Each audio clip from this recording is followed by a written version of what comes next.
할렐루야. 오늘도 주님과 동행하는 복된 하루가 되시기를 축복합니다.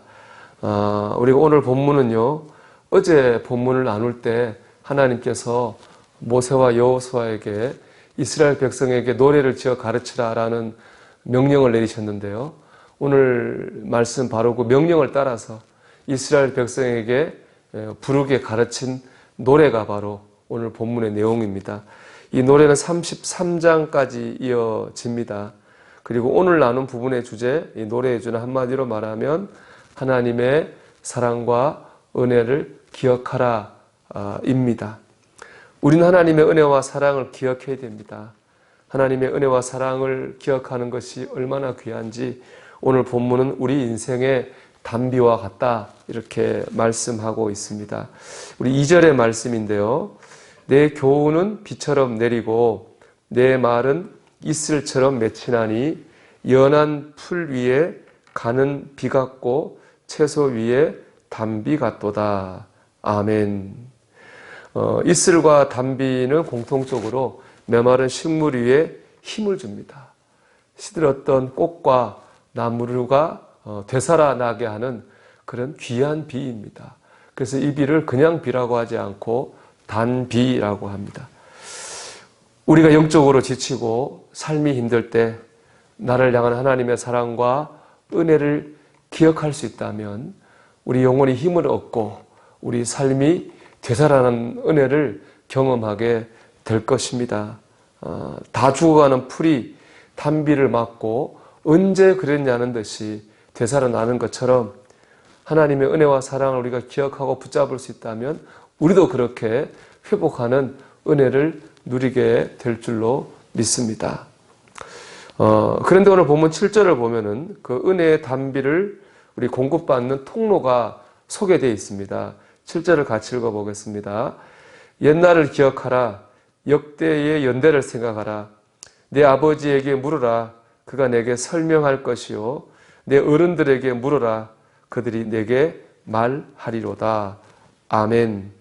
오늘 말씀 보면 아버지에게 물어야 됩니다. 어른들에게 물어야 됩니다.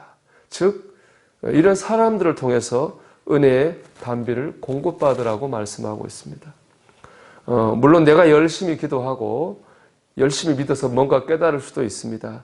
하지만 하나님께서 주신 방법은 다른 사람, 다른 믿음의 사람들을 통해서 공급을 받으라고 하는 겁니다. 그러니까 우리가 공급받을 줄 알아야 됩니다.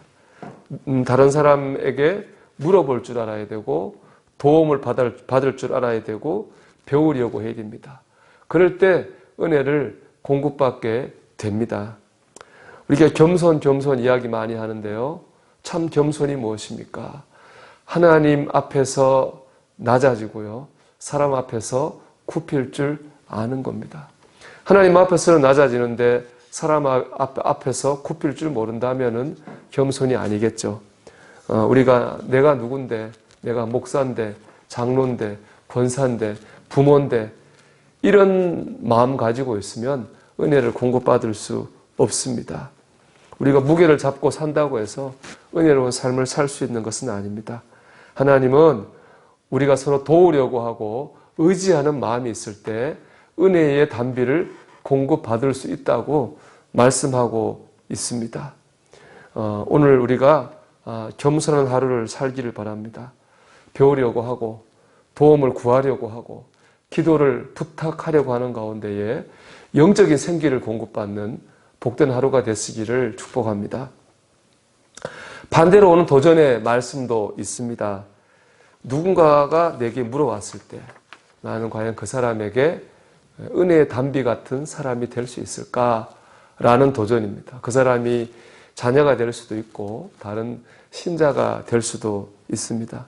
결국 중요한 것은 내가 그 사람에게 선한 영향력을 주고 은혜의 통로가 되어주는 것이 아니겠어요?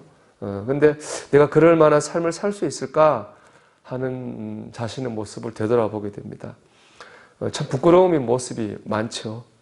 나도 잘못 사는데 내가 누구한테 조언을 하고 기도를 해주나 그런 생각이 들지 않을 수가 없습니다.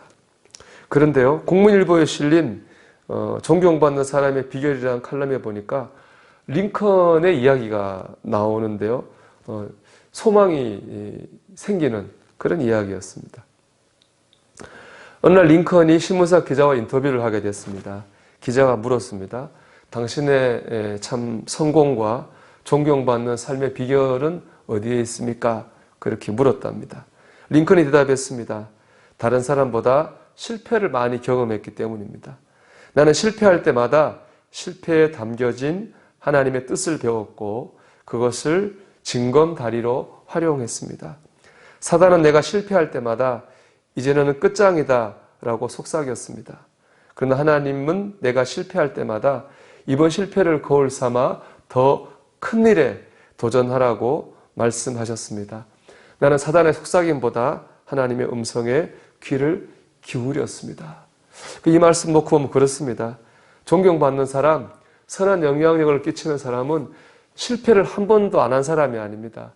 죄를 한 번도 짓지 않은 완벽한 사람이 아닙니다. 그도 실패하고 그도 넘어집니다. 하지만 그 과정을 통해서 하나님을 바라보고 더 의지하는 사람입니다. 그래서 하나님의 은혜로 성숙해질 때 다른 사람에게 선한 영향력을 끼칠 수도 있고 은혜의 단비, 통로가 될 수 있습니다. 여러분, 우리가 우리 연약한 모습에 실망하지 말고 그럴수록 더 열심히 기도하고 그럴수록 더 말씀을 붙잡아야 되겠습니다. 그래서 다른 누군가에게 은혜의 단비 같은 인생을 살았으면 좋겠습니다. 오늘 그런 소망을 붙들고 나아가는 하루가 되시기를 주님의 이름으로 축원합니다. 아멘.